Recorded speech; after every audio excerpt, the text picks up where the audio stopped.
నా పేరు శ్రీదేవి అండి. మాది విజయనగరం అండి. నేను మొన్న ఫిబ్రవరి నెలలో ప్రార్థనా శక్తికి వచ్చి 3 కోరికలు కోరుకున్నానండి. ఒకటి, మా పాపకి సీట్ దొరకాలని. 10th క్లాస్ అండి. ఇప్పుడు ఏ స్కూల్లో కూడా జాయిన్ చేసుకోము, సీట్ లేదు, జాయిన్ చేసుకోమన్నారు.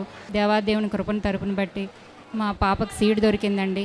గవర్నమెంట్ ఇచ్చిన కారు 7 సంవత్సరాల నుంచి చాలా బాధలు పడుతున్నాం అండి కట్టలేక. ఒక్కసారిగా వేరే వ్యక్తి వచ్చి తీసుకున్నారండి. తీసుకొని దాని రుణభారం కూడా తీరిపోయింది. ఆ కారు కూడా అమ్మబడిందండి. కేవలం ప్రార్థన శక్తిలో నేను ఉండబట్టి. 3వ కోరిక ఏంటంటే, ఆ రోజు నాకు కడుపులో పెయిన్ వస్తుందండి. ఏంటన్నది నాకు తెలియదండి. అయ్యగారు ఎవరికి ఎక్కడ సమస్య ఉంటే చేయి వేసుకొని ప్రార్థన చేయమని లాస్ట్ ఆశీర్వాదంతో అన్నారండి. నేను అలాగే తైలాభిషేకం ఆశీర్వాదంలోని, దేవా నా ఈ 3 కోరికలు, నాకు చిన్న అనారోగ్యం సమస్య కనబడుతుంది, ఏంటో నాకు తెలియదు అనుకొని ప్రేయర్ చేసుకున్నానండి. అయితే ఒకసారి హాస్పిటల్కి బలవంతంగా మా ఆయనగారు తీసుకెళ్లారు 20 తారీఖున ఫిబ్రవరి. ఒకటే పెద్ద విషయం అండి, క్యాన్సర్ గడ్డలు ఉన్నాయని. కడుపులోని యూట్రస్లో క్యాన్సర్ వచ్చింది.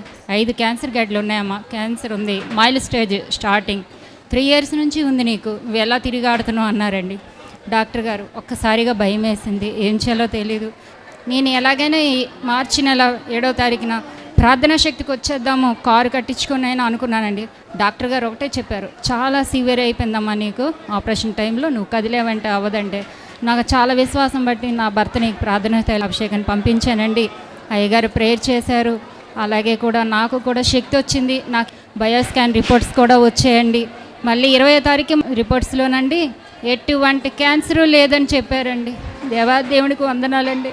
ఇసాకయ్య గారికి వందనాలండి, దేవునికే వందనాలండి. మళ్ళీ నా కుటుంబం నీరాజనాలతో కట్టారండి, మా ఇంటిని మళ్ళీ కట్టారు, నన్ను దర్శించారు, మళ్ళీ నిలబెట్టి ఈ చిన్న సాక్ష్యం దేవుని సన్నిధిలో చెప్పుకోవడానికి నాకు ఇచ్చిన అర్హతను బట్టి దేవునికి వందనాలు, అయ్యగారికి వందనాలు.